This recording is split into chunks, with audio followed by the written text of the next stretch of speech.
बंदा गाली न देईला सवाल पूछिला।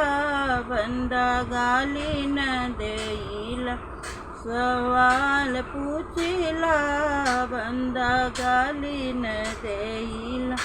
अब से मम्मी पापा हूँ कुंवारी। अब से मम्मी मांगिला पापा हूँ कुंवारी। अब से मम्मी मांगिला।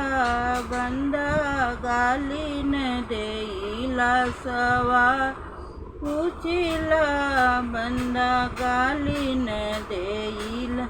चाचा हूँ कुंवारी। अब से चाची मांगिला। चाचा हूँ कुंवारी। अब से चाची मांगिला। बंदा गाली न देईला सवाल पूछिला। बंदा गाली न देईला सवाल पूछिला। भैया हूँ कुंवारी। अब से भाभी मांगिला। भैया हूँ कुंवारी। अब से भाभी मांगिला।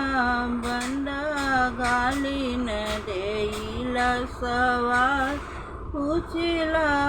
बंदा गाली न देईला।